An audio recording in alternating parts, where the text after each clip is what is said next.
প্রথম সারা বিশ্বের বোনদের আজকের এই রাখি বন্ধনে শুভেচ্ছা জানিয়ে আজকে আমাদের এই কর্মসূচির মূল উদ্দেশ্য।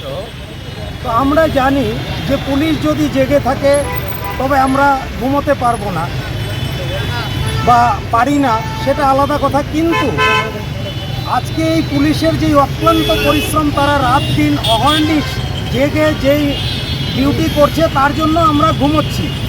এক কথায় বলতে গেলে পুলিশ ঘুমিয়ে পড়লে সমাজ ঘুমাবে, পুলিশ জেগে আছে বলে আমরা ঘুমোচ্ছি। আজকের এই প্রচণ্ড দাবদাহে পুলিশরা অক্লান্ত পরিশ্রম করছেন আমাদের জন্য। তাদের শীত গ্রীষ্ম মনে হয় কিছু নেই। আজকের এই পবিত্র রাখি বন্ধনের দিনে তারা আজকে নিজেদের বোনের থেকে বিচ্ছিন্ন রাখি পর্যন্ত হাতে বাঁধতে পারছেন না, শুধুমাত্র আমাদের জন্য। তো আমার সমাজের কাছে এটাই বার্তা, আজকে আপনারা সবাই পুলিশের পাশে দাঁড়ান। আপনারা আইন ভাঙবেন না, তবে পুলিশের এত পরিশ্রম থাকবে না। আমরা আজকে আইন ভাঙি বলেই পুলিশ আইনটাকে রক্ষা করার অহর্নিশ প্রচেষ্টা করে আমাদের জীবন, আমাদের সমাজ বাঁচানোর চেষ্টা করে।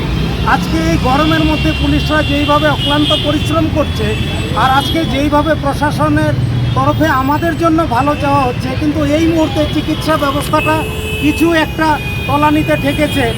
আপনারা জানেনই, সেই ঘটনা নিয়ে আমি বর্ণনা করতে চাচ্ছি না, কিন্তু এমন অবস্থায় আমরা একটা বার্তা দিতে চাচ্ছি, যারা রৌদ্রের মধ্যে এই অক্লান্ত পরিশ্রম করছেন তাদের জন্য আজকে কেডিএম লাইফ কেয়ার রায় নার্সিংহোমের আমরা যৌথ উদ্যোগে আমরা পুলিশদের জন্য জলের ব্যবস্থা করছি এবং প্রতিশ্রুতি দিচ্ছি আগন্তুক দিনে সমস্ত ট্রাফিকে আমরা প্রতিদিন পর্যাপ্ত পরিমাণের জলের ব্যবস্থা করব। আমরা শিলিগুড়ির সমস্ত ট্রাফিকের মধ্যে আজকে জাস্ট 1 বোতল 2 বোতল জল দিয়ে তো কারো স্বাস্থ্য ব্যবস্থাটা ভালো রাখা যাবে না। আমরা আজকে এর মাধ্যমে দেখে নিচ্ছি কোথায় কোথায় জলের প্রয়োজন আছে। সেটা আমরা কালকে কেডিএম লাইফ কেয়ার তরফ থেকে আমরা পুলিশের পাশে এই জন্যই দাঁড়ানোর চেষ্টা করব, যেহেতু পুলিশ আমাদের সমাজ ব্যবস্থাকে ঠিক রাখে। আর আমরা যদি পুলিশের পাশে না দাঁড়াই, তবে পুলিশ কাদের জন্য করবে, কাকে নিয়ে করবে? আর আজকের এই আমাদের জনযাত্রার মাধ্যমে আমরা একটা বার্তা দিতে চাই, পুলিশ আমাদের সমাজের পরম বন্ধু। তাদের পাশে আপনারা দাঁড়ান, নিজেরা আইন ভাঙবেন না, ট্রাফিক ব্যবস্থা মেনে চলুন। আপনারা সবাই হেলমেট পরিধান করুন, 4 চাকা চালানোর সময় সিট বেল্ট অবশ্যই ব্যবহার করুন। আর আমরা একটা স্বাস্থ্য বার্তা দিতে চাই, এই প্রচণ্ড গরমের মধ্যে আপনারা পর্যাপ্ত পরিমাণে জল পান করেন, সঙ্গে ওআরএস আপনারা খাওয়ার চেষ্টা করেন। তাই আমাদের সাধ্য অনুযায়ী আজকে আমরা ট্রাফিক পুলিশের হাতে পানীয় জল, ওআরএস আমরা তুলে দিলাম।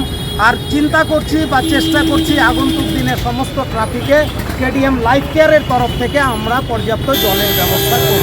আপনার নাম? আমার নাম দেবাশিস আর্য, আমি কেডিএম লাইফ কেয়ারের কর্ণধার। আমরা আমাদের যৌথ ব্যবসা হচ্ছে রায় নার্সিংহোমের সাথে। আমরা সবসময় মানুষের সাথে, মানুষের পাশে। ধন্যবাদ।